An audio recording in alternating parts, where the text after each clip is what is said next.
Hong Kong and Macau Affairs Office Director Xiao Baolong begins a 6-day visit to the city.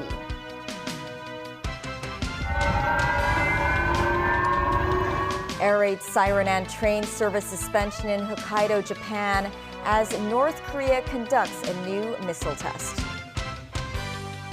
And Joe Biden visits his ancestral town in Ireland.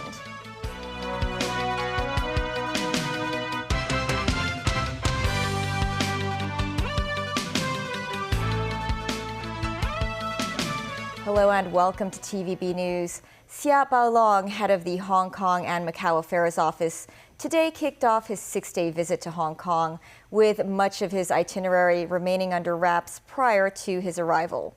Apart from meeting officials and members of the Executive Council, Xiao will reportedly visit underprivileged communities in Hong Kong. Jackie Lin with more. Xiao Baolong, director of the Hong Kong and Macau Affairs Office, reached the city at around 11 a.m. He was received by Chief Secretary for Administration Eric Chan and Deputy Director of the Liaison Office Chen Dong.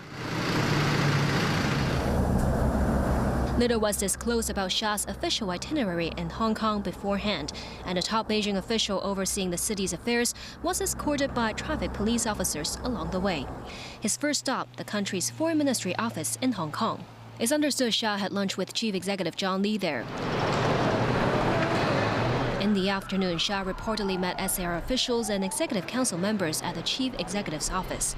Apart from Secretary for Constitutional and Mainland Affairs Eric Zhang and Commissioner of Police Raymond Siu, also captured reaching the central government offices were convener of the Executive Council Regina Ip, Executive Council members Arthur Lee, Martin Liao, and Jeffrey Lam. Xiao will attend a dinner hosted by Chief Executive John Lee at Government House.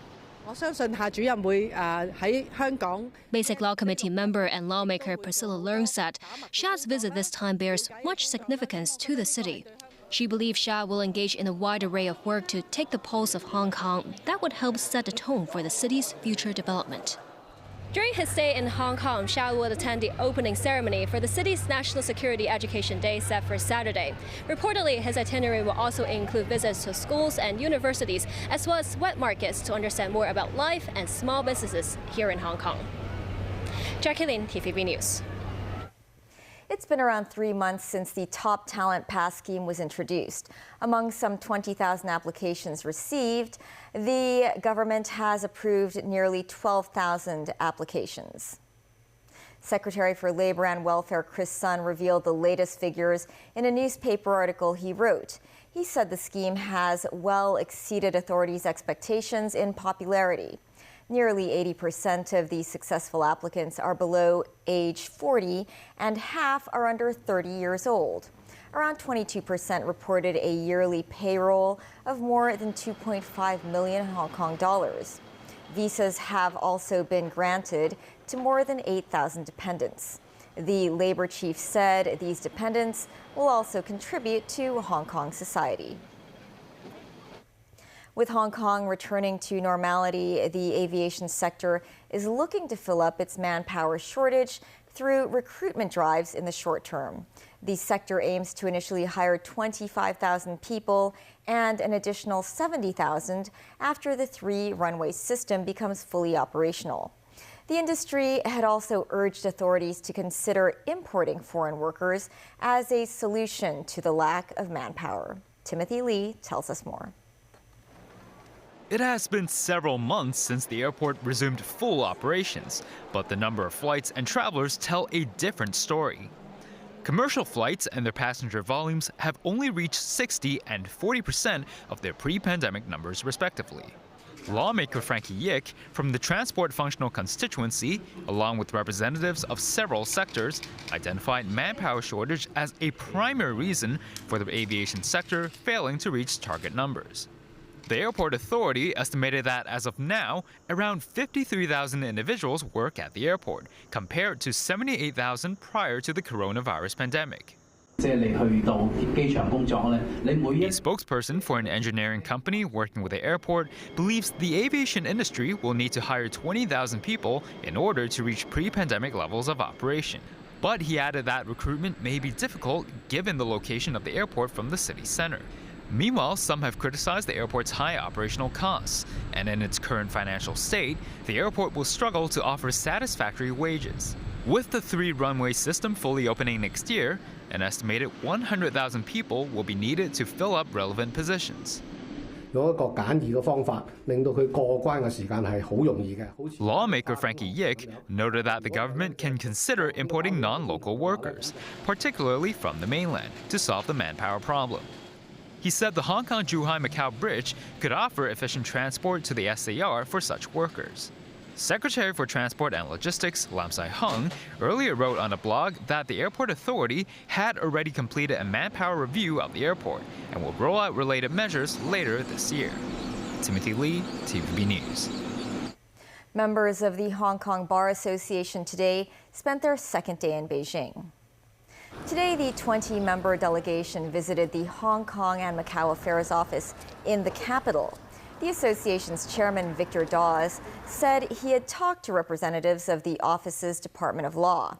He told them an independent judicial system is vital to Hong Kong in maintaining its status as an international financial hub. Dawes added it is also important for the legal sector to understand the nation's affairs, policies, and laws to better serve the country. In the afternoon, the group visited Peking University before dropping by the country's top court, the Supreme People's Court. North Korea this morning fired what could be a new model of long-range ballistic missile, South Korea said. It triggered a scare in northern Japan where residents were told to take cover, though there turned out to be no danger. The South Korean military said it was on high alert, while the United States, in a White House statement, strongly condemned the missile launch. Nazvi Karim has more.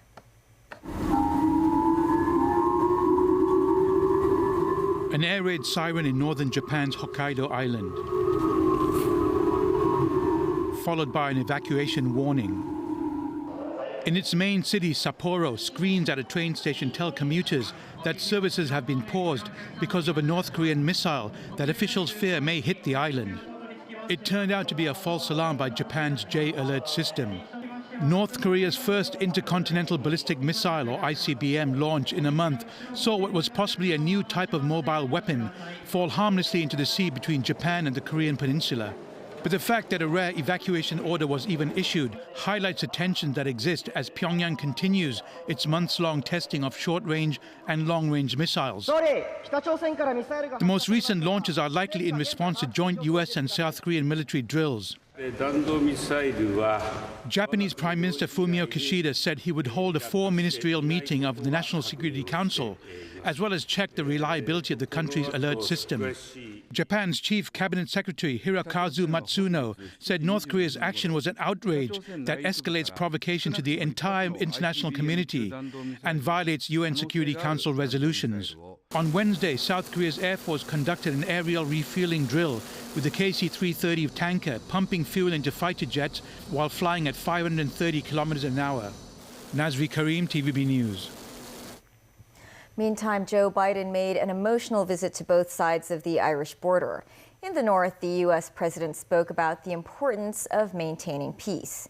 In the south, Biden visited the town where his relatives had lived before traveling to America more than 150 years ago.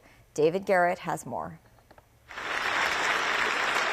When Joe Biden talks Irish politics, he speaks from the heart. But the lesson of the Good Friday Agreement is this: in times when things seem fragile or easily broken, that is when hope and hard work are needed the most. Biden speaking at Ulster University. Nearby, Northern Ireland's power-sharing governments collapsed after unionists walked out over a Brexit deal. Biden hopes he can unite politicians amid fears of violence. So let's celebrate 25 extraordinary years by recommitting to renewal, repair, by making this exceptional peace the birthright of every child in Northern Ireland for all the days to come. That's what we should be doing. God willing, you'll be able to do it. Thank you all for listening, and may God bring you the peace we need. Thank you. Next, south to Dublin and freezing rain. When asked about the weather, he remarked, "Hey, it's Ireland." Biden's next stop was Carlington Castle. It's thought this landmark would have been the last thing his great-great-grandfather saw as he left County Louth around 1840. As he looked out over the sea, Biden asked, "Why did my ancestors leave this beautiful place?" Then on to Dundalk. People lined the streets as he got a celebrity-style welcome. Well-wishers held signs saying, "Welcome home, Joe." The motorcade stopped and he got out to loud cheers. Biden walked along a street shaking hands. People seemed proud he shares their Irish heritage. He entered McAteer's Cafe and spoke to employees, the 80-year-old leader full of energy, making them laugh. He finished with a drink in a pub and talked about family. I'm here with my sister Valerie and my youngest son Hunter Biden. Stand up, guys. I'm proud of you. And I wish our mom, Catherine Eugenia Finnegan Biden, were here today. She'd be so damn proud. You know, Louth held such a special place in her heart. Feels like coming home, and it really does. The way, every time I've come, the welcome, the people on the streets, they're just so gracious to us. Biden rounded off a busy day, saying he'd like to do it all again. The bad news for all of you is we'll be back. There's no way to keep us out, but thank you, thank you, thank you. We love you. David Garrett, TVB News. In the U.S., the second of two black Democrats expelled from the Republican-led Tennessee House of Representatives will return to the legislature after a Memphis commission voted to reinstate him. This comes nearly a week after his banishment for protesting gun violence on the chamber floor. This report from NBC News. The vote happened in less than a minute. The item passes. Tonight, ousted State Representative Justin Pearson is headed back to his seat in the Tennessee State House. The decision was in the hands of the Shelby County Commission. Among the 7 members who showed up, a unanimous decision to reinstate Pearson, one of 2 lawmakers whose unprecedented expulsion has become a national rallying cry. They tried to expel the people's choice and the people's vote. And they awakened a sleeping giant. Last week, Tennessee's Republican-led House voted to expel Pearson and fellow Representative Justin Jones, both Democrats, after they broke House rules while protesting gun laws. This is what democracy looks like. Today, surrounded by a crowd of hundreds, both lawmakers gathered at the National Civil Rights Museum before marching with supporters to fill the commission chamber. What does it say to you that so many people are supporting you? Justice happened in the state of Tennessee today, tomorrow, and into the future. Republicans say the expulsion was fair punishment for violating House decorum, speaking into bullhorns on the House floor. But critics say it sets a dangerous precedent. Now, a group of Senate Democrats are calling on the Justice Department to determine whether that expulsion violated the Constitution or federal civil rights, writing, unless the DOJ steps in, anti-democratic actors will only be emboldened. Still ahead, Macron says France's position on Taiwan has not changed. And locally, 2 more ferry companies apply for fare hikes.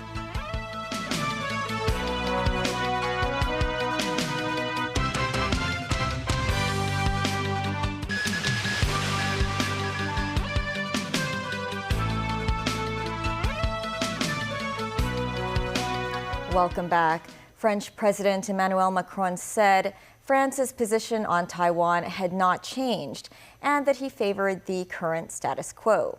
He was speaking on the second day of a state visit to the Netherlands, which was marked with more protests following the new law that has increased the retirement age in his country by 2 years to 64. Tracy Furness has more. Domestic policy in France followed President Macron for a second day in the Netherlands. As he arrived at the University of Amsterdam's Science Campus Wednesday, a protester rushed towards him but was tackled to the ground by security officers.